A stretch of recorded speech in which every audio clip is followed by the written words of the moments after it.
Hi, welcome to another episode of the Markley Chronicles. You're going to see a remote broadcast today. We're here at the Rotella Magnet School on Pierpont Road in the east end of Waterbury, where we've just held a hearing, informational session on the infamous Magic Busway, the $600 million, 9-mile, $1,000 an inch boondoggle, which I'm working to stop. And it was aided today by my good friend, Representative Salim Nujame, and also Representative Rob Sampson from Wolcott. And we heard an excellent presentation from Mike Nicastro of the Central Connecticut Chamber of Commerce. So the bulk of this show is going to be a version of Mike's comments. I think when you're finished, you will be as enraged about this busway as I am. And if you want to find out what's going on or get more information, go to blockthebus.com, which is a website we have devoted to stopping the busway. So enjoy 30 minutes of the worst story of government waste now active in the state of Connecticut. Get moving. Let me talk to you about the busway today. This project is very closely getting to being 15 years old. It is, after 14 years of looking at this, a project that initially started out, and I can tell you when it was presented to the Central Connecticut Regional Planning Agency back in the late 1970s, that's the area that covers New Britain, Bristol, and that part of the state, the whole project was proposed at $75 to $80 million. Well, we've already spent $80 million, and we haven't started. We've used 8 consultants to find out that it's going to cost $500 million more. And we have still not secured the full funding grant agreement from the FTA, and I'll explain that more in detail in a couple of minutes of what that all means. It's a lot of congressional and Washington, D.C. jargon, but important that you understand what it means. And it's for 9 miles, 9 miles of ridership. And ridership that, since the initial projections were done with this, have declined over the project timeline since its inception. And a portion of the busway, after they build it, may need to be taken back down because, as you know, there is a discussion, and DOT and others will tell you, well, it's years and years and years away, but they want to lower I-84 in Hartford and take away the I-84 viaduct, which is a big, long stretch of bridges that are kind of linked together and right now held together by paper clips and tape. And in order to do that, they will have to take a piece of the busway down after they build it. To fix that problem. So not a real good coordination issue right there. I go to the next page. This is the map. I want you to pay close attention to the very tightly, the very solid bars. That is the physical busway itself. And what I mean by that is I mean a closed off guideway. You can't enter it, you can't exit it except for its entrances and its specific exits, like a highway. Like an HOV lane, kind of, sort of. And the dotted lines, those are afterthoughts, especially the ones that move west of New Britain. You have an express line that's dotted lined out to Bristol, express lined out to Southington and Cheshire, and one out to Waterbury. These were brought in much later in the process to drive up ridership numbers, to say that the busway will service these communities and bring riders from these communities to Hartford. They will, as part of the project, they will. We have to be candid and honest here, they will. But they will ride on I-84 to do that, and they will only enter that secluded guideway once they achieve the New Britain area. So that's kind of what it's about. That little hard stretch is the $600 million. That's it. That's what we're paying for. Everything else is additional cost.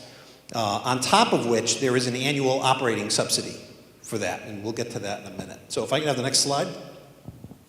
Have to pay for this. So what are the sources of capital that have been lined up for this project? The primary source is via the Federal Transit Administration, the FTA. They have a program called New Starts. New Starts is a very arduous, difficult, time-consuming, bureaucratic process that, and in everybody's defense who's worked on this, it takes a long time to get through New Starts. But they're trying to get $275 million from the FTA through the New Starts program. the way that New Start's funds is kind of interesting, because this is important to taxpayers here, and it's important to people here. You have to understand what you're getting for your money. If they do this and they sign the documents and it happens, the FTA is not going to arrive here and hand us a check for $275 million. They're going to hand us a contract. And in the president's budget, and the 2011 budget, which finally just became law just a few weeks ago, there was a $45 million appropriation as part of that 275 in there. Now, it's just there as a space filler. It's actually not committed yet because nobody signed anything. And in the 2012 budget, there's another $45 million space filler. After that, we have to wait to see how the budgets come out in 2013, 2014, 2015, and that's how New Start's funds. You get a little portion every year. In the interim, the local entity finances it. You pay the freight. And eventually, the Federal Transit Administration gets around to paying you. But that number can ebb and flow depending on the Congress and the budgets and the budgetary demands every year. And there could be years where you just get zero. They have a contract to pay you, but there's no specific time that they have to pay. They just have to pay. That's really it from programmatic funds that are specifically designed for projects. There's another $120 million that will come out of our flexible highway funds. Now, flexible highway funds, the state gets every year. We get them every year. And roughly, according to DOT, about $500 million a year that we get. In one of the particular years that the busway will be constructed, they're going to reach into that federal highway fund money, and they're going to grab $120 million. Now, there's nothing wrong with that. It's not illegal. It's called flexible funding, so they can do that. The problem is we have $3 billion in unfunded bridge and road repairs that need to be done in the state. So we're grabbing $120 million. So when someone says to you, well, the busway is almost completely federally funded, it is federal money, but you're taking it away from things that are in sore need of repair right now. And if you take it away from there, somebody's got to pay for it.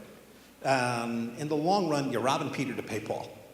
So you really don't have it's not a windfall. It's not like it's another $120 million out of nowhere that's fallen in our laps. It's just $120 million we're going to get anyway. It's what we're deciding to do with it that's the real key piece. About $120 to $140 million is going to have to come from long-term bonding by the state. The number you'll hear bantered around is about 113. It's a little higher than that.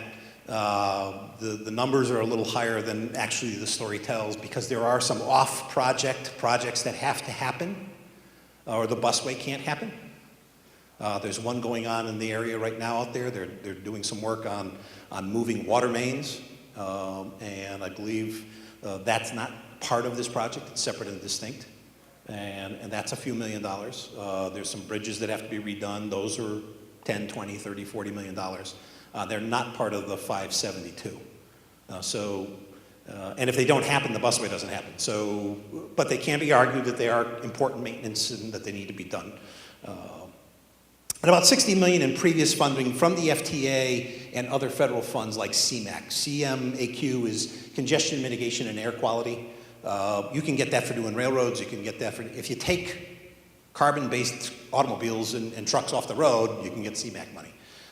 And that's important. So that's the source. And if you add that all up, it comes up to about the $600 million necessary to make this thing happen. But it doesn't cover the annual operating cost. The annual operating cost, and now the projected opening of this thing is now 2014. The annual operating cost will be about $12 million. They anticipate about $2 million in annual ridership fees. So it'll be a $10 million subsidy for the 9 miles. The projection of that annual operating cost out to, and you have to do these projections for FTA, the projection out 20 years is that the annual operating cost will climb to over $20 million, $22 million. The ridership, even if it expands, we're still going to see somewhere between a $10 and $15 million annual subsidy for this 9-mile road. They've spent about $79 million to date. Most of that has been design and environmental work, land acquisition, though it's not all the environmental work. There's some pieces undone. The total cost coming out to about $61 million a mile, or $147,000 per new ride. It's important that you understand that when I say ride, I don't mean rider, I mean ride. Because that does not equal people. It equals how many times somebody sits in the bus. Basically, closer to $300,000 per person or commuter who rides. The costs have increased while the amenities have decreased. Most of the stations along the route have now become shelters.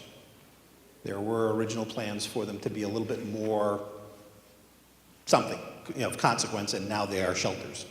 And we talked about the annual operating costs of about $12.5 in 2014 and $22 million in the 20-year forecast. Let me talk to you about the riders and ridership. You will constantly see numbers about 16,000 daily riders. And this is where our media friends, I wish they would say this more clearly. It's not 16,000 people. It's 16,000 rides. It's really closer to about 8,000 people outbound and inbound. So you count them twice. And it's not 8,000 new people because there's already 11,000 people on feeder routes that are already operating into Hartford on the buses. So there's only about 4,000 to 5,000 new expected rides, not riders. There's only about 2,500 new riders. So for 2,500 new riders, we're spending close to $600 million. We can get them all a Prius. And two. And the other part of that is the congestion mitigation is not necessarily as grand as anticipated. Many in the target market do not own cars, do not drive today. So you're not taking as many off the road, and you certainly are not taking any trucks off the road. Thank you. This is the Pittsburgh Busway, and their shelters. Now, Pittsburgh, in defense of our friends at DOT here, the Pittsburgh Busway's been around a long time. It was one of the first ones to get going here in the United States. It goes back to the late 70s. But it is, as you can see, it's just a guided off-road. And these are the shelters. You stop at the shelter, you wait for your bus to come by. It's an articulated bus, so it's up high, almost like a train car. And you get inside and you take the ride from there.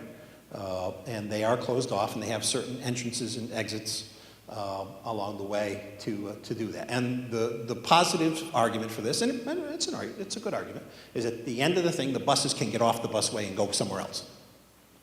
A train can't. A train has to stop at its station. But the buses can't get off. And there is some truth to that. The challenge with this, though, an additional cost, is going to be plowing this, though. According to sources, a very sizable portion of the 9 miles, because of its seclusion and walled-off nature, will have to be bucket loaded out as opposed to plowed in order to get the snow out of the area. So if we get the next slide, just to show you that we are escalating. Back in 1997, we were actually estimating closer to, there at that time, if you look at the first reports, about 35,000 rides. And as I said, $80 million in total cost. Now, total cost is upwards of $600 million, and we're down to 15,000 rides, or 2,500 commuters. Next one, please. Objections. Why did we taking enormous sums of our time, and why is the good senator and a whole bunch of other folks in our state legislature saying, time out? We don't think it's going to achieve the goals. Ridership numbers are confusing. I've just explained it to you, and I guarantee a lot of folks are saying, wait a minute, time out. I'm not sure I don't understand that. Because I got to tell you, after 2 years of looking at it, I'm not sure I get it. You listen to one person from one regional planning agency, and they'll tell you one number. You listen to somebody from DOT, they'll tell you another number, and yet a third person will tell you a third number. There is no conclusiveness to this. So they're very confusing, and they're confusing because it's a guess. It's simply a guess. We have an I-84 congestion problem. I'll agree with that all the way. I've sat in it. But we've detoured to New Britain to solve it. And no offense, New Britain's an important sister city to us. We wish them the best with their reclamation and their work and the things they're doing, but detouring to the east by 4 or 5 miles is not a solution to remove traffic from I-84. It does not address truck traffic. If you sit in that traffic on I-84, you'll notice there's a lot of 18-wheelers sitting around you. And it ignores Waterbury's congestion challenges. A much larger city with train capability. Alternative mode analysis is important in all this. When you do these kinds of projects, you're supposed to look at the alternatives, the best alternatives. They did. They only did it as far west as Plainville, Connecticut. But in the map I showed you at the beginning, is the project is now a project solution for Bristol, Waterbury, Cheshire, Southington, and West. And those are counted riders. But we were never studied. No one ever looked at what the alternative would be for us, whether that was the most efficient method to move our commuters. The feeder routes were simply added as a cost cutting and to push up the numbers as the numbers were going down. And we will lose another rail line, one of ancient use, and one that I will openly say has been abandoned for years, but is critical. It's strategic in nature of its location, and that's the New Britain secondary line. That right-of-way will be lost forever. The busway takes it all. And that was a year-and-a-half battle to get somebody to finally admit that. But it does. The 66-foot right-of-way is gone completely. You can't share it. It's done. I want to explain to you our rail lines here. The big purple line, or kind of a deep bluish, I'm not purple, kind of deep bluish line on the bottom here, that's our Metro North line. That's Amtrak and Metro North, Shoreline East. That runs from Boston to New York. The green one on the left side, that's Metro North's Waterbury branch line. That runs on up to here and terminates in Waterbury right now. On the other side, going back east, the purple line is the north-south line, the New Haven to Springfield line, which they've targeted for future growth and future high-speed expansion, and that runs from right up into Springfield. The little light blue line is actually just a continuation of the Waterbury line. If you've ever been there in Waterbury, you would see how the line keeps going, but it's kind of blocked off. That's owned by Pan Am Southern, a consortium of Pan Am Rail and Norfolk Southern. And it runs. It's an active freight line. It runs up through Plymouth, through Bristol, Plainville, into New Britain, and then connects with that little tiny red line. That's the New Britain secondary line. That line is the one we're going to lose, and it's the one that goes the direct route to Hartford. You can see the little light blue line cuts south. That cuts south to Berlin. And those are active. That little light blue line is active as a freight line. And at one time, it was known as the Highland Line. And it carried people right up to 1961 from New York, Waterbury, all up and down the line from Hartford. And it was the secondary main line down this area. And it was busy until the highways came along and killed all the rail. And we'll show you a little bit more about how, if we were to use something that's already active, the cost could be a fifth of what we're talking about, move just as many people, and connect more strategically to other parts of the state. But anyway, that's where we are. We're going to lose a very important line. And by the way, those who would say, well, we can do both, they love to tell you, well, we'll just go to Berlin. I have commuters really kind of get upset when they go south to go north. Just one of the towns along the way is Newington. Newington has joined us in some of this. Last year, the Newington Town Council passed a resolution objecting to the busway and endorsing, if there is a need for transit, they endorsed rail as a replacement. Here's the key to them. Newington to the busway is if you live in the downtown section of Newington and you wanted to go up to the proposed busway stop, you have a 5-minute drive to do that. If you then would take a 10-minute ride on the busway into Hartford. But if you live in Newington, the ride to Hartford is 15 minutes. So there is no advantage in this to them. And commuting south to New Britain is not a likely advantage for them either, since that's even closer. So if we were to do the same thing with this map with West Hartford, the numbers would look the same. They would just be reversed. And they would tell you why. I could walk. So you lose 2 key ridership locations. In the last 10 years, and we don't have the final 2010 census data, Towns in our RPA, in the Central Connecticut Regional RPA, we've had a significant shift. And son of a gun, in Hartford Current, it was validated this morning. There's been a major shift in jobs to west, down through Waterbury, the Valley, and Fairfield County. And when we measured the numbers of 2000 compared to 2009, yeah, it was almost a 24% in growth. People who used to commute to Hartford and east of the Bristol-Farmington area now commute west to Waterbury, the Valley, and New York City. So built 9 miles to move people from New Britain to Hartford it's taken too long. After 14 years, the pattern has shifted. And so the data is probably no longer valid, and the study in the Hartford Current today probably bore that out. There is a trend toward rail, and if we get the next slide. And I just want to talk to you about this because a lot of people are doing a lot of neat things for not a lot of money. We're trending toward it. We want to improve the New Haven to Springfield line. We've bonded $240 million to do it, and we've gotten anemic money from the feds. And I don't know, maybe because they're saying, well, guys, we're going to give you $275 million for a bus road. Why would we give you any more? We've only seen $70 million toward this project. That's unfortunate.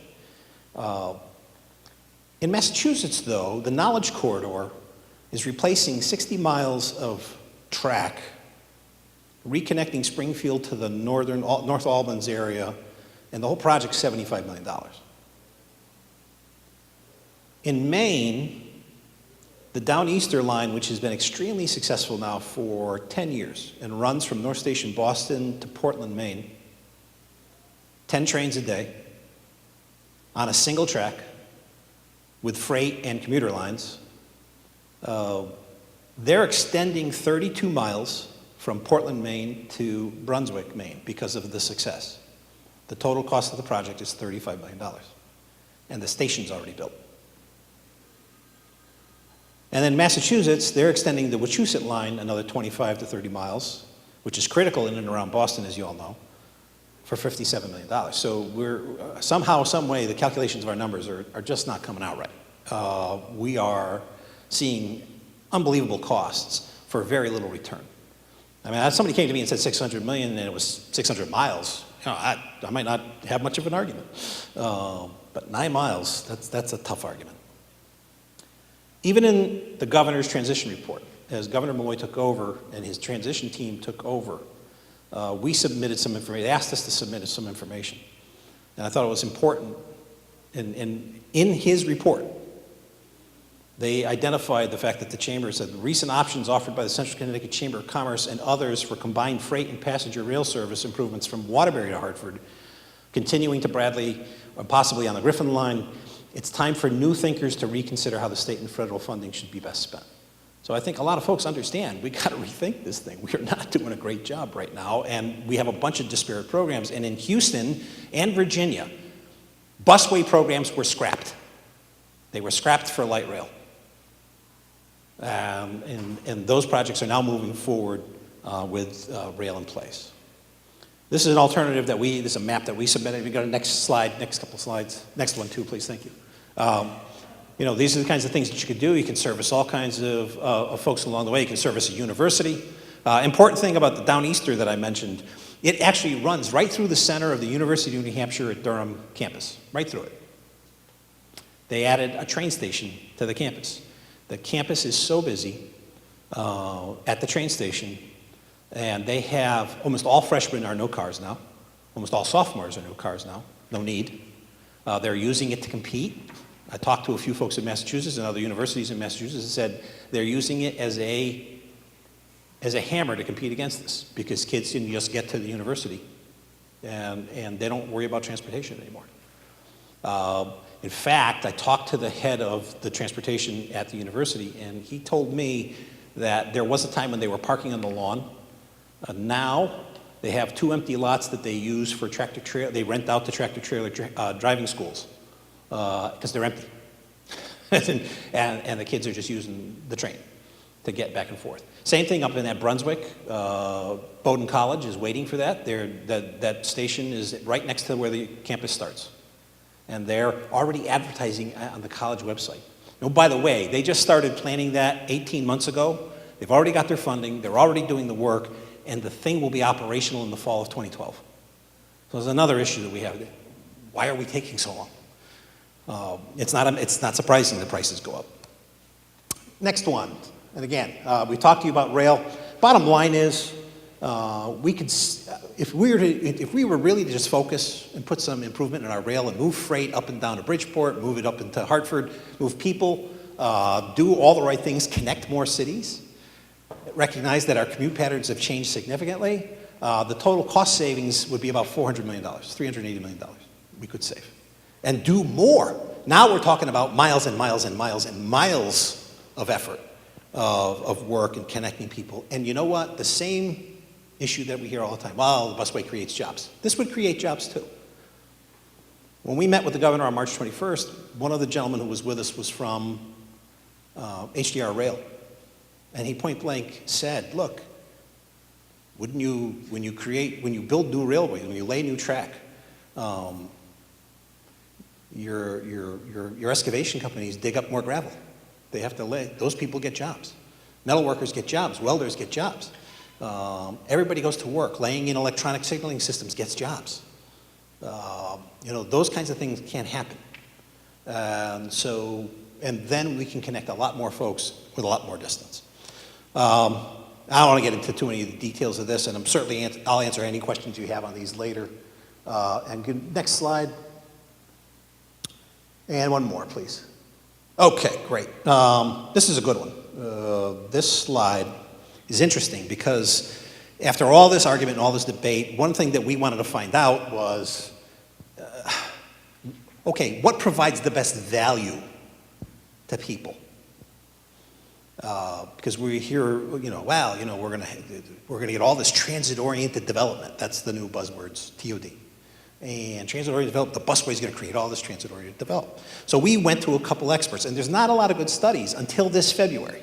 We got a great new study that came out of RCL, which is the Robert Charles Lesser Company, who studies this stuff. And they study its net effect on the value of real estate in the areas.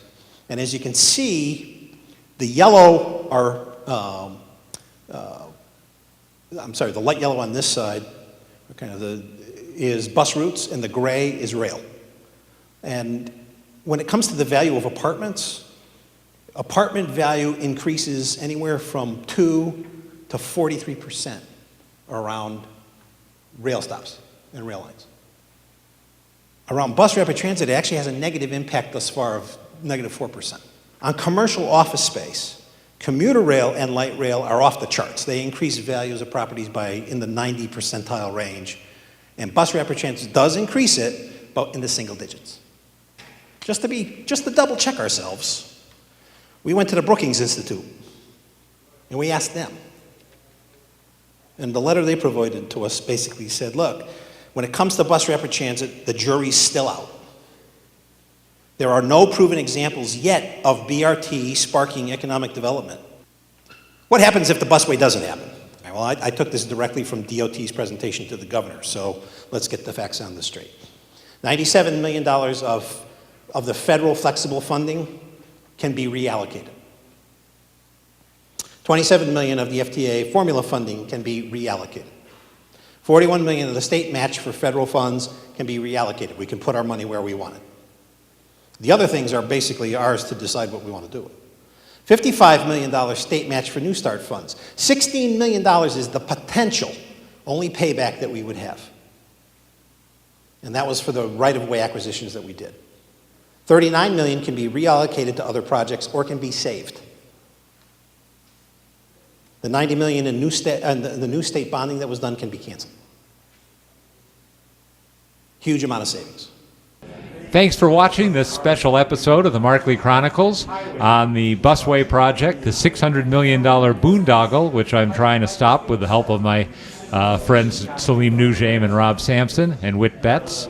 If you want more information on what's going on with the Busway, visit our website, blockthebus.com, and join us again for another episode of the Markley Chronicles.